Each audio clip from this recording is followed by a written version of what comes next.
멀쩡한 의사들의 본격 재능 낭비 프로젝트 나는 의사다 시즌 4 보이는 라디오입니다. 전국 노래잖아.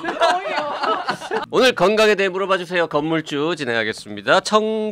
정계순님이 잘 안 보여요. 네, 안녕하세요. 시즌 1부터 정주행하는데 제가 삼공주 직장맘이라 짬짬이 듣지만 아직 시즌 3까지밖에 못 들었습니다. 4년 전 거만 듣고 있으니까 너무 처지는 기분이라서 안 듣겠다 싶어서 요즘은 최신 에피소드 듣기와 정주행을 병행하고 있습니다. 훌륭하십니다. 네. 예, 공부 진도가 뒤쳐서 똑같이 해야 됩니다. 현재 진도 쫓아가면서 빠진 거 채우기. 질문을 2개 올려주셨습니다. 1번, 저는 알러지 비염 35년 품고 있는 40대 후반 여성입니다. 환절기만 되면 잠시 동면하고 싶을 정도입니다. 얼마나 힘드십니까? 요즘은 알러지약 지르텍을 하루 하나씩 먹으며 증상 완화시키고 있는데요. 요즘 혓바늘이랑 구내염이 계속 발생하고 아주 골마서 혀가 푹 패일 때까지 가면 보름쯤 더 아파야 낫고 있어서 뭐 힘듭니다. 혹시 알러지약 때문에 면역이 저하되어서 이럴 수도 있는 겁니까? 아니요. 아니에요? 그럼 그 뒤에 그럼 뒤에는 안 읽어도 되는 거네요. 만약 그렇다면 비염과 구내염 중 하나를 선택하고 하나는 포기해야 되는 건가요? 포기하지 않으셔도 됩니다. 둘 다 해결할 수 있습니까? 구내염이 힘들어요. 네. 두 번째 질문. 저는 손톱 가꾸는 걸 무지무지 좋아하는데 손톱이 얇고 말랑말랑해서 매니큐어가 잘 떨어져 나가기 때문에 젤 네일을 애용합니다. 그런데 젤 네일 하고 나면 꼭 손톱 박리 현상이 생겨서 그 또한 골치 아픕니다. 전에는 손톱 무좀인가 해서 손톱에 무좀약을 발랐는데요. 무좀은 아닌 것 같아서 무좀약을 안 발랐더니 낫지 않고 점점 심해지는 기분입니다. 저 같은 사람은 젤 네일도 아예 하지 말아야 할까요? 아니면 며칠만 하고 얼른 벗겨내야 할까요? 이거는 이 피부과 피부과. 일단 해결해드릴 수 있는 첫 번째 질문부터 조금 더 얘기를 해주시죠. 제가 또 네일 아트를 좀 하거든요. 다양한 제품들 제가 또 다 신간사가 알려주는 젤 네일하는 방법. 이야, 아니 한때는 설마 양말 벗겨보면 또 발톱에 페디큐어까지 이렇게 해서 그림 그리는 네일 있었잖아요. 네네네. 그건 제가 조금 했었고요. 진짜요? 배운 건 아니고 이제 유튜브 보면서 이제 그리고 요즘 젤 네일이나 뭐 이렇게 여러 가지 종류의 제품들은 다양한 거를 구매해서 테스트 해보고 이거 있습니다. 정말 상상하지 못했다. 알면 알수록 신기한 아저씨예요. 제가 십자수만 안 해봤고요. 웬만한 건 다 했어요.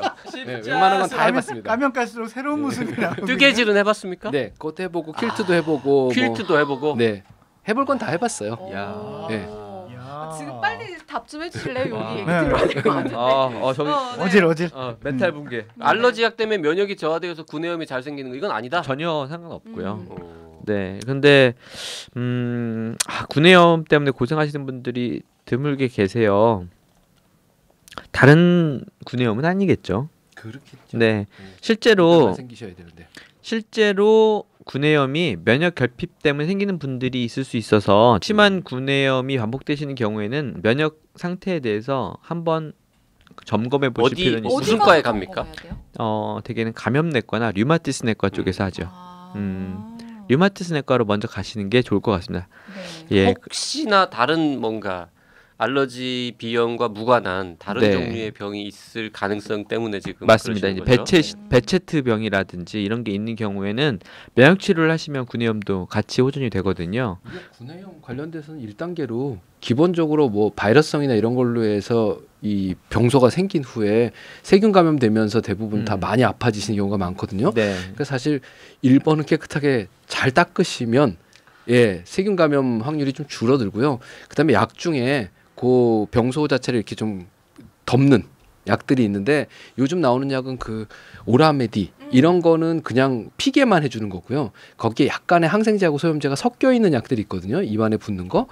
그렇게 되면 조금 증상 완화하는데 도움이 됩니다. 진통제도 조금 섞여 있고 그래서. 사실 오라메디는 도포가 잘 안 돼가지고 환자분들이 잘 바르지도 못해요.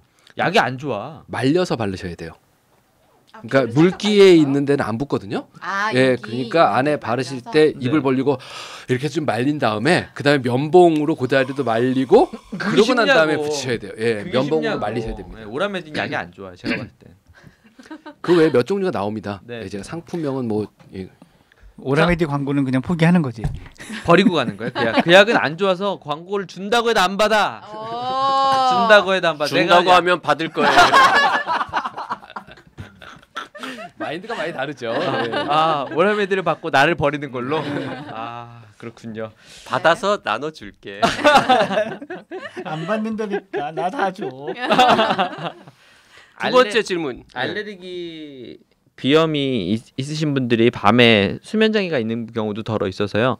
저는 굽내염 환자분들 중에 이제 정말 자주 반복되는 분들이 이비인후과에 오시거든요. 근데 면역 기능도 또 검사해 보면 정상인 분들도 또 다수예요. 그래서 배체트병을 먼저 걱정하시라는 게 아니라 자꾸 반복된다면 한 번쯤 확인할 필요는 있다 이 말씀 드리는 거고, 그 다음에 구내염과 제가 봤을 때 예전에는 비타민 부족이라고 해갖고 비타민 처방 무작위 했던 적이 있었어요. 근데 요즘 비타민이 부족할 만큼 덜 드시는 분들이 안 계세요. 그렇죠. 네, 우리나라가 영양 상태가 너무 좋아서 대부분 영양 과잉 상태고 비타민 과잉 상태라 저는 비타민도 권하지 않고요. 그래서 제가 임상적인 경험을 통해서 말씀을 드리면 수면 부족과 가장 연관이 깊은 것 같아요. 구내염은. 그래서 써니는 왜 웃는 거야? 갑자기 이 대목에서. 왜? 되게 전문적인 얘기 하고 계시잖아요. 이거 모자라 이것 때문에. 집중이 안 돼. 집중이 안 돼. 집중 안 되고 신뢰성 네. 왠지 좀 이따가 비타민을 팔 것 같고. 곧 할 것 같아요. 다음 영상이 비타민 판매 영상일 것 같고 그러네요. 네. 죄송합니다. 비타민 같은 거 먹을 필요는 없다. 비타민 거의 효과 없어요. 자, 끝인가요? 빨리 마무리해 주세요. 우리 내일 최소 아트 들어야 되니까. 네, 최소 7시간 이상의 수면은 유지하시면서 경과를 보자 이런 말씀을 드리고 싶습니다. 자, 네. 이제 패스. 기다리던 네일 아트.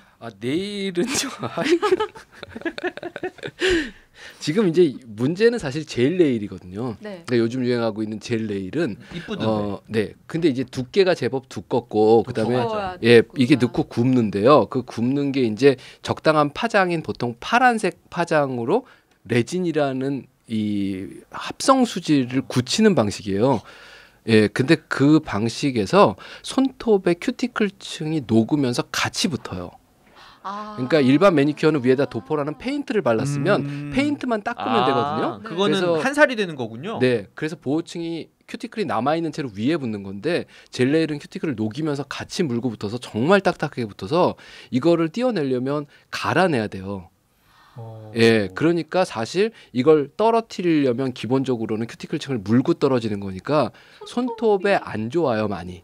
예, 그래서 제일 좋은 건 이게 다 자라서 없어져서 탈락될 때까지 겉에서 잘라가면서 데리고 살아야 되는데 그렇게 못한단 말이죠. 왜냐하면 반은 젤레일이 있고 반은 허연 손톱이 올라오니까 중간 시간에 또 떼어내고 새 걸 붙이고 하는데 그 과정 중에서 계속 보호층이 탈락되는 거기 때문에 사실 건강상으로는 그렇게 썩 좋은 건 아닌 것 같아요. 예. 이게 왜 이 얘기를 제가 아냐면 제가 겪어봐서도 알지만 그러니까 해본 건 아니지만 이제 뭐가 나오면 유튜브에서 온갖 것들을 다 찾아보거든요. 이건 도대체 어떻게 하는 거고 원리가 어쩌고 이런 걸 찾아보는데 저랑 다르네요. 이게 뭐하고 비슷하냐면 치과에서 하는 라미네이트하고 되게 과정이 비슷해요. 예, 치아의 겉표면을 살짝 깎고 그 위에다가 이걸 딱 붙이는 게 거의 젤 네일과 비슷한 거거든요. 아까 뭐 성분도 레진. 네, 레진으로 접착을 하고요. 레진. 네, 거의 비슷합니다. 예. 일단 손톱 걱정되시면 이게 무좀인지 아닌지는 피부과 가서 보셔야 돼요. 확실하게 진단을 받으시는 게 좋을 것 무좀하고 같아요. 습진이 일반 의사들이 제일 헷갈리는 병변이에요. 저희 집사람이 최근에 그것 때문에 피부과에 갔다 왔어요. 그 젤 네일 때문에 갔다 온 게 아니고 엄지손톱인가 검지손톱에 하얀 줄이가 있어요. 이렇게 일자로, 네. 일자로 줄이 쫙 가 있는데 그걸 네이버에서 찾으면 죽을지도 모른다 뭐 이런 것도 나와요. 여기 줄, 손톱에 줄 가면. 예. 그래서 이제 갔는데 그 줄이 몸속으로 타고 이렇게 그 피부과 선생님이 너무나도 쿨하게 그 자리에 손톱 만드는 세포가 죽은 거다. 그러니까 그렇다. 그래서 그러면 다음에 이거 자르고 나면 괜찮아지는 아니요. 걔는 영구히 죽은 거예요? 그래서 계속 그렇게 줄이 나온대요. 그래서 그럼 이러고 살아야 돼요? 네. 그래서 안녕히 계세요. 그러고 나왔대요. 죽어가는 게 원인을 알았지만 되게 슬픈 결말이네요. 그럼 난 이러고 살아야 돼. 그랬더니 네. 그랬더니 가로 줄이 아니라 세로 줄이라는 거죠. 세로 그러면. 아니 젤 네일 하시면 되잖아요. 근데 직업이 치과의사니까 손톱에는 뭘 못 붙이거든요. 승주맘님이 보내신 다음 질문 가겠습니다. 안녕하세요. 작년에 중2 딸아이의 스위퍼 관련 질문으로 방송에 질문 보냈는데 답을 해주셨던 적이 있습니다. 올해 바로 그 딸이 중3인데 또 이놈 관련해서 질문이 있습니다. 평상시에도 자주 입을 벌리고 있고 잘 때도 항상 입을 벌리고 자서 뇌에 산소 공급이나 얼굴 변형이 걱정돼 대학병원 이비인후과에 6개월 넘게 정기적으로 다녔습니다. 그 결과 선생님께서 입 벌리는 게 비염이나 코 쪽 문제는 전혀 아니라고 말씀하셨어요. 현재 부정교합과 무턱 때문에 치아 교정 중인데 치과쌤께서 아이가 턱 관절이 약한 것 같다고 하십니다. 진료 시 입을 벌리고 있어야 하는데 보통 사람들이 1분 이상 자기 의지로 벌리고 있다면 우리 아이는 스스로 벌리고 있는 게 30초도 안 되고 자꾸 힘을 잃고 입을 닫으려고 한다고 하시면서 턱 관절이 약한 것 같다고 하시네요. 그러다 보니 구강호흡이 턱 때문인 것 같다는 생각이 드는데요. 무턱이라 그런 건지 아니면 구강호흡 때문에 입을 벌리고 살아서 턱이 제대로 못 자라는 건지 어쨌든 저는 우리 아이의 구강호흡을 고쳐주고 싶습니다. 잠을 충분히 자도 아침에 늘 좀비처럼 일어나고요. 오전 내내 몸이 무거워 보이는 게 구강호흡 때문인 것 같습니다. 시중에 파는 밴드 등 몇 가지를 입 다물고 자게 하는 물건들을 사서 써봤는데 제대로 작용하는 게 없습니다. 테이프를 붙여놔도 입이 문제가 아니라 결국 턱이 떨어지니 소용이 없더라고요. 코 호흡에는 문제가 없다는 진단을 받았으니 적어도 잘 때만이라도 구강호흡을 못하게 해주고 싶은데요. 병원에 가면 어떤 특별한 장치나 방법이 있을까요? 절실합니다. 조언 부탁드려요. 라고 하셨고요. 나이사 크루님들 모두 존경하지만 그중 써니 올소 깜신의 오랜 팬으로 항상 애청하고 있고 유튜브로 얼굴까지 익히게 되어 더 친근해진 나이사를 항상 응원합니다. 하트. 감사합니다. 이렇게 쪽 있네. 네. 자꾸 그러지 마. 아까도 이렇게 갈라가지고 우리가 손을 갔잖아. 그렇구나. 네. 근데 대학 이비인후과에서 6개월 치료하고 괜찮다는 판정을 했기 때문에 이건 제가 답을 드릴 수 있는 건 없겠는데요. 그러게요. 일단 중학교 2학년 이거 이제 3학년이 됐으면 실제적으로 여자애들 골격 성장이 거의 다 끝났습니다. 그럼 결국은 위턱과 아래턱의 크기나 뭐 비율 뭐 이런 것들이 이제 멈춘 거거든요. 그럼 결국은 지금 현재 골격 구조를 가지고 살 수밖에 없는 상태고 만약에 이걸 개선하려고 그러면 수술을 해야 되는 거죠. 예. 그 지금 같은 경우에 얼굴 모양을 봐야 되겠지만 이제 무턱이다. 부정교합과 무턱이란 얘기는 얼굴 모양으로 봤을 때는 아래턱이 뒤로 좀 들어가 있고 밑에 부분 얼굴이 조금 길고 그럼 결국 우리가 뭐하고 비슷하냐면 집에 있는 이렇게 가위가 이렇게 벌어진 것 같은 형태로 위턱 아래턱이 있는 거거든요. 그럼 이제 여기서부터 여기까지 길이가 길고 앞니가 잘 안 닿고 이러면 어쩔 수 없이 입이 벌어지는 형태를 가지고 있어요. 그래서 이제 이거를 수술적인 방법으로 통해서 이렇게 생긴 거를 요렇게 예, 턱뼈가 나란히 배열되게 고쳐주는 방법이 이제 수술적인 방법일 거고 또 다른 거 하나는 지금 교정 중이라고 하셨는데 만약에 이제 교정이라고 그러면 위에 앞니를 좀 뒤로 집어넣어주면 사실은 앞니가 이렇게 벌어져 있었는데 이렇게 뒤로 보내면 좀 다치거든요. 그러면서 입이 좀 들어가니까 살이 좀 여유가 생기면 좀 다물어질 수도 있을 거고 이제 어느 방향으로 치료를 받으시는지는 몰라도 어쨌건 간에 그런 시도를 교정 치료 중에 하고는 있겠죠. 예. 여기 적으신 것 중에서 조금 이상한 건 턱 관절이 약하다라고 하는 거는 사실은 적절한 용어는 아닌 것 같아요. 왜냐하면 턱 관절이 약하다고 입을 오래 못 벌리고 있을 일은 없거든요.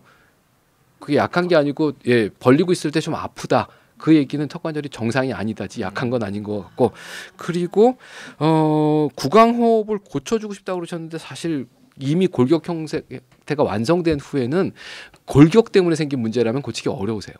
예, 여기 나와 있는 보조 장치들이 이렇게 머리에 달린 띠가 있어요. 그래갖고 이렇게 생긴 띠를 이렇게 잡고 있는 게 있거든요. 예, 그 인터넷에서 파는데, 예, 뭐 그것도 어렸을 때 습관 교정하는데 도움이 될지 모르겠지만 지금 일단 골격은 안 바뀔 거고 적은 도움은 될 거고요. 테이프 같은 경우도 입이 문제가 아니라 턱이 떨어지니까 소용이 없다는 건 테이프를 잘못 붙이신 건데 테이프를 이 정도 두께 되는 스킨 테이프를 이렇게 붙이셔야 돼요. 뭐 요만큼을 붙이거나 이렇게 붙이는 게 아니고 여기를 완전히 막아서 이게 안 움직일 정도로 두꺼운 테이프를 붙여야 되는데 그 테이핑을 만약에 하셔서 습관을 고치려면 잘 때가 아니고 낮에 써야 됩니다. 왜냐하면 본인이 의지가 있을 때 입을 다물는 습관, 코로 숨쉬는 습관이 돼야 무의식일 때 그게 어느 정도라도 따라오기 때문에 보통 애가 잘 때 입 벌리고 자요. 그러니까 자꾸 그걸 어떻게든 고치고 싶어 하시는데 사실 낮 시간 동안이 중요해서 이제 중3이면 공부도 할 거잖아요. 네. 책상에서 공부할 때는 무조건 테이프로 입 붙이고 이렇게 막고 예 그렇게 해서 공부를 시키면 공부도 좀 잘 되고 또 그러면은 엄마 간식 좋아할 때마다 떼야 되는 거예요? 문자를 보내면 되죠. 핸드폰에. 엄마에게 카톡을 보내면 되죠. 공부하면서. 어쨌건 간에 낮 시간 동안에 하셔야 될 거라고 보여지고요. 교정치료 계획이 잘 서 있으면 아마도 입이 좀 들어가고 코로 숨 쉬는데 입술이 좀 다물어지면 도움이 되지 않을까 싶어요. 나중에 그럼 수술을 할 수도 있는 거예요? 근데 지금 같은 경우면 지금 얘가 골격 차이가 너무 심하다. 그러면 기다렸다가 완전히 자란다며 보통 한 2, 3년 더 지나야지 완전히 자랐다고 이제 도장을 꽁 찍을 수 있거든요. 그때 다시 진단해서 수술 쪽으로 갈지 교정할지 고민하는 방법이 하나 있을 건데 지금은 아마 교정적으로 그걸 해결하시려고 결정하고 치료 중이시니까 그러면 이제 수술은 피해가겠다라는 그런 계획이 아니었을까 싶은 거죠. 그렇군요. 자, 다음 질문 가겠습니다. 니은 귀찮아님이 팟빵에 올리셨는데요. 깜신 말씀하신 대로 코 세척을 하려고 코 세척기 하나 샀습니다. 잘하셨네요. 그런데 설명서를 보니 3개월마다 교체하라고 되어 있습니다. 이거 칫솔인데요? 상술일까요? 정말 이렇게 자주 교체해야 됩니까? 깨끗하게 씻고 잘 말리고 가끔 삶아주면 반영구적으로 쓸 수 있지 않을까요? 라고 질문을 해주셨네요. 네네네. 상술인 것 같습니다. 이거 뭐 3개월마다 굳이 젖병도 3개월 젖병은 3개월마다 바꾸나요? 아니었던 것 같은데. 제일 최근까지 기르신 분이에요. 내가 손주 보면 알려줄게요. 언제 볼 건데? 글쎄. 손주 만들어줄 애들은 생각도 안 하고 있는데. 근데 일단 정말 말씀하신 것처럼 깨끗이 씻고 잘 말리고 그리고 한 번씩 저희가 이제 삶거나 해서 그 젖병 소독기 이렇게 따뜻한 물로 증류해가지고 삶고 하는 것처럼 해서 쓰시면 될 것 같고요. 근데 이게 이제 너무 오래 쓰면은 정말 때가 타가지고 본인들이 보시기에 걱정스러울 정도다. 그때가 바꿀 타이밍이 아닐까. 네. 예, 3개월은 너무 짧은 것 같습니다. 네, 상술이랍니다. 네. 하나 더 하죠. 돈페즈 077 하나님이 팟빵에 올리신 질문인데요. 정말 안타깝습니다. 여기에 써도 되는 건지 역주행하다가 중독 관련 방송을 듣고 글을 올립니다. 저는 40대 후반 남자인데요. 알코올 중독이 심합니다. 갈수록 더하네요. 그놈의 술 한 잔 들어가면 가족도 일도 다 잊고 일주일 정도 밤낮 없이 술만 찾습니다. 제 주변 사람들도 이런 저의 증상을 알아서 저랑은 술자리를 같이 하려 하지 않습니다.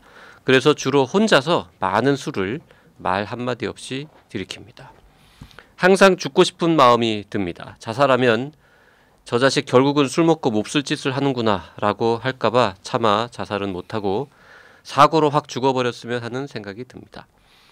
제 아내랑 어머니께서 너무 힘들어하는 거 저도 보기 싫지만 그래서 한두 달 정도 참아도 보지만 위기가 오면 매번 저 악마 같은 술이란 놈에게 빠지고 맙니다.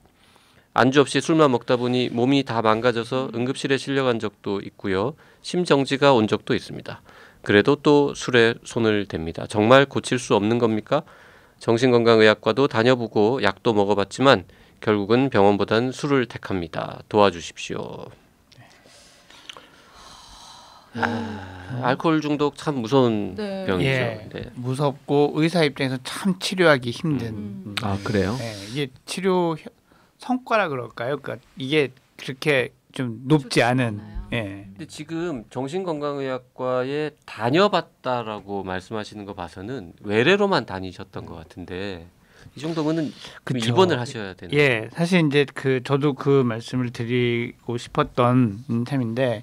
이게 그렇게 이제 치료가 쉽지 않은 거기 때문에 사실 알코올 중독의 외래 치료는 충분히 이렇게 조절을 할 수 있는데 약으로서 이제 그 금주를 좀 더 도와주는 이런 거거든요. 근데 이분은 아직 그 단주라 그럴까요? 이런 거 아직 성공을 하신 경험이 없기 때문에 이런 경우에는 사실 입원 치료를 해서 하는 프로그램을 하시는 것이 좀 도움이 될 것 같아요. 그리고 이렇게 지금 제가 제일 안타까운 건 이게 이제 이런 타입이거든요. 괜찮다가 한 번 마시면 그냥 폭주를 해버리는 스타일이기 때문에 본인도 훨씬 더 그러고 나면 이제 자괴감이라든지 이런 게 커지고 그러니 이제 2차적으로 우울도 생기고 그럼 이런 우울 때문에 이제 직업을 갖는다든지 경제생활을 하는 것 또 가족과의 어떤 감정적 유대관계 이게 다 지금 네. 무너지고 있는 거거든요. 그래서 저 돈페즈 077 하나님께 드리고 싶은 말씀은 이 가족분하고 상의하셔서 입원을 해서 치료하는 것에 대한 논의를 네. 좀 이렇게 긍정적인 방향으로 좀 그렇게 해보는 방향 쪽으로 자꾸 여러 가지 것들을 상의를 해보셨으면 좋겠어요. 근데 더 중요한 건 그럼 내가 입원 한번 하고 나면 딱 낫느냐? 아닙니다. 예, 그러니까 이게 알코올 중독이든 우리가 담배도 그렇고 사실 마약 중독에 대한 이 중독 치료에 똑같이 그 하는 얘기인데 이게 저도 거기서 끝내면 안 돼요. 그러니까 내가 또 질 거다. 근데 지면 포기하지 말아야지라는 생각을 하는 게 제일 중요하거든요. 아, 예, 실패를 하더라도 예. 다시 또 해야지. 예, 이렇게 그때부터 생각하고. 다시 시작하고 해서 점점 내가 얘를 이기고 있는 시간이 길어지는 거예요. 그러니까 그 보통은 제3자나 가족 입장에서는 현재 잘 지내다가 또 술 마시네지만 의사 입장에서 보면 이런 분들은 하루하루가 술을 안 마시는 하루하루가 술을 이기고 있는 시간들이거든요. 네. 그러니까 일주일을 마시고 진 게 중요한 게 아니라 그쵸. 일주일을 예. 버틴 게 일주일이 아닌 그 나머지 날들은 앞에까지 안 다 마신 날들이 이기고 의미가 있는 있었던 거니까 거죠. 그 날들을 점점 늘려가겠다라는 마인드로 꼭 접근해 주셨으면 좋겠고요. 뭐 글을 쓴 어떤 뉘앙스만 가지고 좀 짐작하기는 좀 그렇지만 이렇게 다녀보고 약도 먹어보시기만 한 것 같아요. 그러니까 그런 의미에서 이걸 항상 내가 술과 싸울 수 있는 어떤 무기로 생각하시고 조력자로 생각해서 계속 그 좀 많이 지더라도 예, 너무 많이 그 자주 하지 마시고 지더라도 예. 계속 싸워서 그렇죠. 그리고 이겨나가셔야 옆에 되겠군요. 의사와 약을 어떤 방패와 친구로 두시면서 싸움을 포기하지 않으셨으면 좋겠습니다. 네. 예. 네. 그 알코올 의존 전문으로 치료하는 병원들도 있고, 예, 네. 예, 뭐 대학병원들도 좀 있고, 예. 네. 그리고 뭐 많은 치료 경험들을 축적해서 하고 있는 병원들도 이게 있기 때문에 좀 이렇게 신경 써서 찾아보시면 예, 그 신뢰할 만한 기관을 좀 찾을 수 있을 것 같아요. 네. 예. 의지가 있으시기 때문에 예. 충분히 이겨낼 수 맞아요. 있을 거라고 믿습니다. 이분한테 제일 좋은 소식은 본인이 알코올 중독이라고 인정을 딱 한다는 거예요. 어. 예. 이거 병식이 있다고 하죠. 예, 네. 이거 만드는 거가 중독 치료의 첫 시작이거든요. 그리고 이게 너무너무 어려워서 여러 사단들이 나는데 이 본인이, 준비는 그렇죠. 되셨어요. 예. 네. 전 이거 안 되시는 이런 게 없으신 분한테 맞아도 봤거든요. 그러니까 인식도 있고 고치고 싶은 마음도 마음도 있으시니까. 있으시니까 그게 큰 어떤 힘이시니까 한번 그 용기와 희망 잃지 않으시기를 예, 저도 네. 바랍니다. 아, 정확하진 않지만 보건소에서도 알코올 중독 관련된 프로그램이 도는 걸로는 알고 있는데요. 예, 분명히 그죠? 예 있죠. 있는데 이제 그런 이 가정에서 하시는 그걸 우리 외래 베이스라고 하는데 이제 외래 베이스는 좀 비교적 경증에 내지는 어느 정도 단주 치료가 된 이후에 그거를 유지하는 관점에서의 포커스라고 보는 게 조금 더 맞거든요. 그러니 이렇게 지금 좀 심한 그 조절이 잘 안 되는 상황에서는 한번 좀 그렇게 아주 집중적인 치료를 고민해 보실 치료. 필요가 네. 있을 것 같습니다.